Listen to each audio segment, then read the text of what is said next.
Nous sommes des enfants d'une histoire triste, mais qu'une histoire qui est évidente, qu'elle est là, et nous devons le faire avec, mais que les autres devaient le faire avec nous. Et dans ce que nous avions voulu montrer, c'est d'où nous venions, qui nous étions et où nous allons.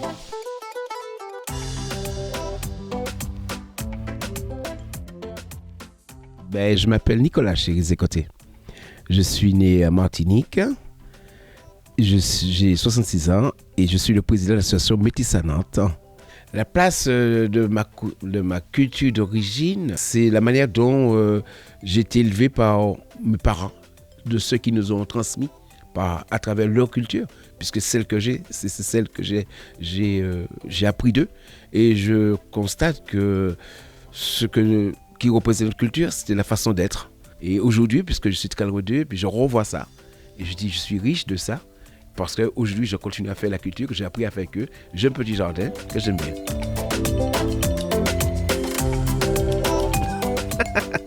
Des pratiques. Mais je l'ai tous les jours, je l'ai en moi-même.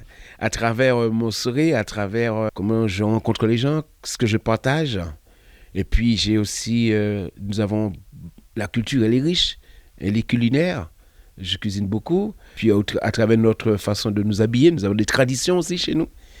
Et notre tradition, on la perpétue puisque lorsque nous faisons des soirées dansantes, on souhaite que les gens viennent avec notre tenue traditionnelle. Donc c'est une façon de dire que nous sommes encore, notre tradition, on la tient et on veut la maintenir. Comment nous sommes arrivés, comment nous étions une communauté, une culture qui n'était pas très connue et comment les gens nous voyaient.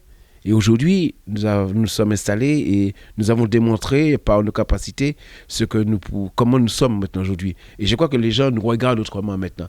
Ce n'est pas seulement l'outre-mer, mais aussi d'autres personnes comme nous qui sont arrivées de leurs cultures différentes, qui ont évolué. Je crois que oui, quand on est dans un pays, après de très très longues années, où la culture est importante de la conserver.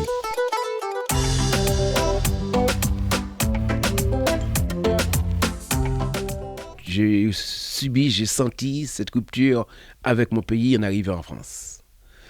Pourquoi ? Parce que j'ai quitté mes parents très tôt. J'étais marin-navigateur. Quand nous sommes arrivés à Nantes, comme je vous ai dit, ce que moi j'ai subi à travers, en cherchant du travail, en cherchant un logement, et ces raisons, c'était le racisme. Avec beaucoup d'autres compatriotes, nous sommes allés et nous sommes dans une association qui nous permettait de nous connaître mieux, de savoir qui nous étions, pour pouvoir supporter toutes ces choses, parce que c'était traumatisant.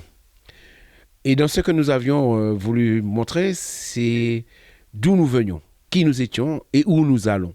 Que nous sommes des enfants d'une histoire triste, mais qu'une histoire qui est évidente, qu'elle est là, et nous devons le faire avec, mais que les autres devaient le faire avec nous.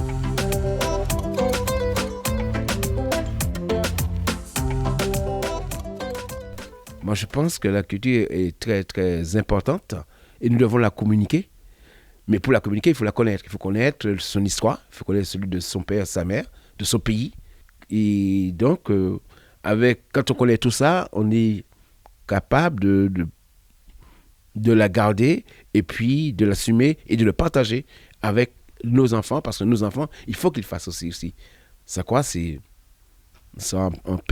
une perte culturelle. Ma culture aujourd'hui est à travers un combat que nous avons engagé depuis plus de 30 ans à Nantes, et c'est de voir les choses encore s'évoluer dans ce que nous avions toujours voulu démontrer, c'est-à-dire que les gens nous regardent autrement, que nous soyons respectés, que nous ayons la même place dans la société que tout le monde. Voilà, moi je pense que c'est comme ça qu'on a l'impression qu'on garde sa culture.